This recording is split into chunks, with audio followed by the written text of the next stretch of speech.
Janka Lašáka spolu s manželkou a priateľom Rasťom Staňom sme stretli v jeho obľúbenom Jánošíkovskom kraji, v malebnej dedinke Terchová.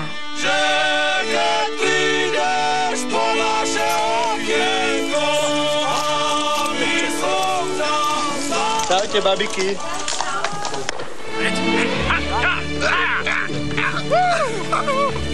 Tak mám to tu rád, však myslím si, že každý, kto sem príde, či je to Slovák alebo iný turista, musí toto milovať, lebo tá príroda na Slovensku je naozaj krásna.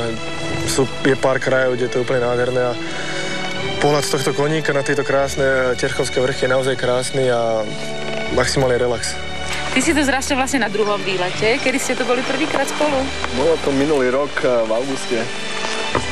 Bolo to presne pred hokejovým letom. Hneď stadiaľ tu sme išli na hokejové leto do Piešťan. To boli Jánošikové dni. Dobre si pamätám? Áno.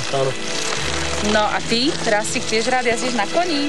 Tak musím povedať, môj detko mal koňa, takže ja keď som bol malý, som vyrastal pri koňoch. A minulý rok som jazdil prvýkrát a veľmi sa mi to páčilo, veď v takomto prostredí, komu by sa to nepáčilo. Heja!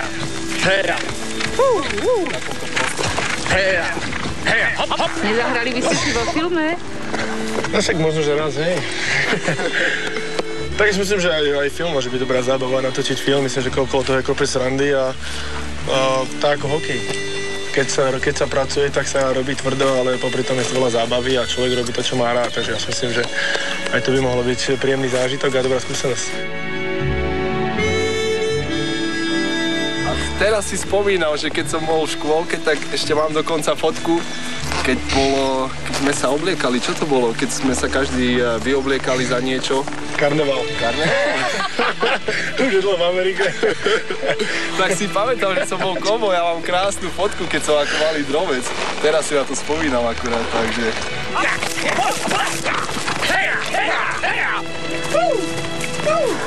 Janko vyzerá, že sa veľmi dobre cíti, aj na koníkovi, aj v takom oblečení. No, vieš si... to je pre ňo fajn, že on sa v tom vyžíva, tak keď na koníky môže ísť, hlavne kvôli tomu kľudu. On sa stále smeje, ten tvoj Janko. Však ja som to už spomínala, že keď máme nejakú vážnu debatu, že poviem, no tak ja niečo bude rodičovské, potrebujeme sa porozprávať, on príde s úsmevom na tvári a očom, a keď potrebuje vážne, nehrozí. Tak? On sa stále smeje, on si z ničoho nič nerobí, maximálny kľuďas. On je taký super, on ten taký kľudnočký úplne. To je taký typek ako ja, vieš, taký divoký, ale kľudný. Taký divoch, keď treba.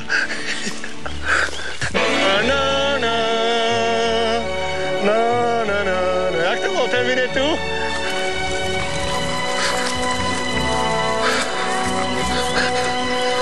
Rimana!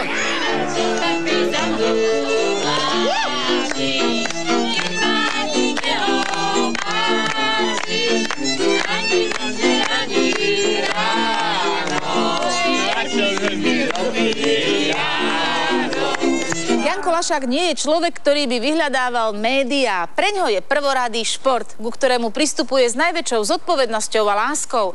Vo vašich SMS-kách sa však práve naňho pýtate najčastejšie a tak sme využili dobré vzťahy a sympatickú rodinku sme navštívili v Pardubiciach.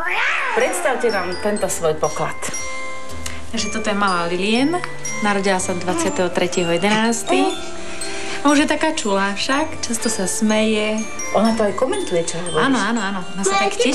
Dobre, ako ja som sa narodila. No a ty vieš sám povedať, kedy si sa ty narodil? Ja som sa auguste 2002. 2000, koľkátého augusta? 2002. A koľkátého je? 11. augusta. Nehovor. A Janko, tebe sa nezdá, že tá sestrička sa na teba veľmi podobá? Je to tvoja sestrička? No. A jej rozprávaš o hokeji trochu?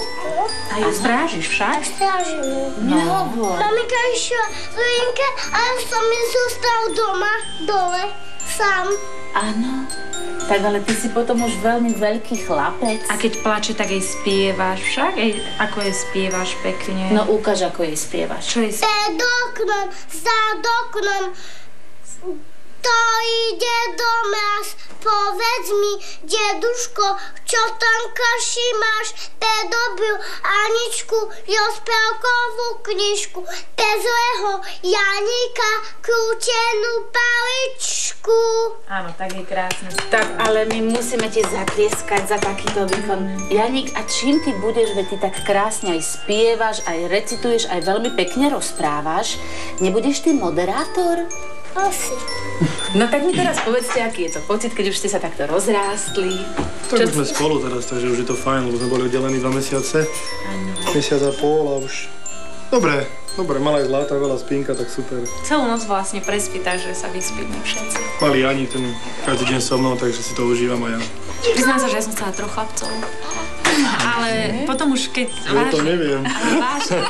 A už potom, keď som bola v tom 3. mesiaci, tak som pozerala vecičky a videla som veľa krásnych vecičiek pre dievčatka. Majú také pekné však. Že sa dajú pekne obliekať, tak vtedy som si povedala, že by som chcela dievčatko. No a ty, Janko, si vraj vedel, čo robíš. Budem. To viem vždy. No túžil si po dievčatku, povedz pravdu. Tak ja som hlavne chcel syna prvého, lebo zachovať rod, takže to sa mi splnilo a druhé už mi to bolo fakt jedno. Ale tak do páriku, lebo sestra má 2 dievky a... Nikto nemá páry. Nikto nemá páry, tak chcel som byť... Bratranci chcel som sa im smiať. Sestra to určite pozerá teraz. Čo to urobí s mužom, keď je dvojnásobný otec? No tak človek je veselý. Včera v tom autobuse po zápase, keď sme šli naspäť do Pardubic, tak som sa viac tešil, lebo predsa len, keď som odchádzal, tak sa tak krásne usmievala na mňa, tak som sa znovu tešil na ňu, takže už sa neteším na jedného, ale na 2. Toto sú čo za medaile tu? To som vyhral. Kde? Poď mi to ukázať. Toto som vyhral. Adamkovi Kovačíkovi som dal penaltu gól a tu som vyhral medailu a tu som prehral lyžovanie. Prehral? A za to si dostal medailu? No, som bol druhá. Ale keď je druhý, tak to si neprehral. Veď to je výborné 2. miesto. Tak to som prehral. Či to ocko ti hovorí, že to nie je dobré 2. miesto? Od mamička. Ste tu spokojní v Pardubiciach? Zvykli sme si. No. Zvykli sme si, lebo máme komfort vlastne. V Amerike to funguje úplne na inej báze. Tam sa klub vôbec nestará o hráčov, skôr naopak. Takže tu sa ako starajú, povedz Janko? Ja som povedal, že tento klub funguje asi tak... Je stabilný vlastne a jeden z najlepších podľa v Európe, čo týka postavenia, postavenia vlastne, čo týka zimný štadión, fanúšikov, starostlivosť o hráčov, vlastne, takže asi jeden z najlepších v Európe, takže to aj cítiť potom, postarajú sa, dostali sme na výber nejaké 4 domy, nám ukázali 4 byty, mohli sme si vybrať. V Amerike tam také niečo nehrozí, tam človek si všetko musí sám úplne. Dostane 4 dní na nájdenie bytu a to je všetko. Pardubice, naše šové plubice. Máme kričať Janík do toho? Aký si ty hráč? Ako sa volá? Žigo. Ty si Žigo? Ona je škôlke, je Žigo. Som prišla prechod do škôlky a mi dobrý deň, prosím vás, pani Lašaková, môžem sa vás niečo spýtať, že áno? Že, viete, čo on povedal, že sa volá Žigo Pálfi. Nemáme nejaký, my sme ju zapísali ako Žigo.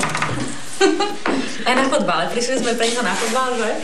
Žigo, tak všetci tak volajú Žigo. Tak ešte stále obdivuješ toho Žiga? Janko, áno? Tá Žigo som ja. No vieš čo, tak ale jeden gól daj poriadny, no. Nech vidíme. Je tam. Super. Dokedy si v Pardubiciach, dokedy máš zmluvu? Tak zmluva mi končí a ešte stále nevieme, čo bude s nami a my sa osadíme, to sami nevieme, uvidíme, čas ukáže, ale nie sme rozhodnutí a určite to bude, pravdepodobne to bude na Slovensku, vlastne 90% tomu dávam. A kde by ste chceli, povedzte? Tak ja by som chcel na chalupe, ale to asi nechce ani počuť. Ja by som chcela mať na horách chalupu, kde môžem chodiť, kde sa dá lyžovať, ale čo sa týka domu, tak by som skôr uprednostnila Nitru. Ešte stále? Tak trpíš na vína?